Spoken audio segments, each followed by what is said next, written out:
Huwag niyo hayaan masayang kanilang luha ngayong gabi ito.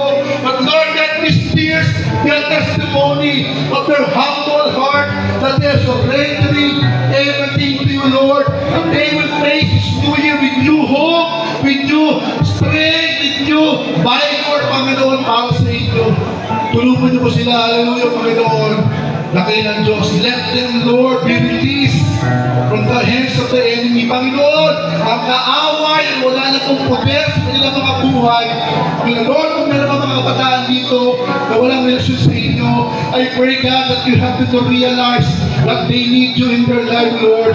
Lord, Panginoon, tulungan mo silang maintindihan na walang pwede magpakawala sa kanila sa kasalanan maliban sa iyo, laki ng Diyos.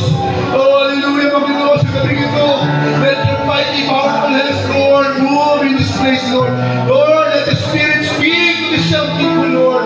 But they will realize, God, na meron Diyos na pinakalap na 2,000 taon na nakakaraan at namatay para sa aming mga kasalanan upang makawala kami, Panginoon, sa pamahay ng mundo ito.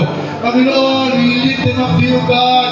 And Lord, let your blessing flow through them. Lord, let your love be experienced in their lives, God. Lord, hindi mo alam kung nagkakataan nila ngayong gabi ito, Lord.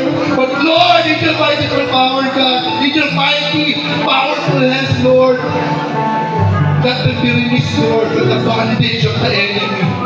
And that their lives, God, will be settled sa inyong mga kamay at sila mo'y lalakad para sa inyo. Oh, Lord, tuloy natin manalangin. Manalangin natin ang mga kabataan. Hallelujah.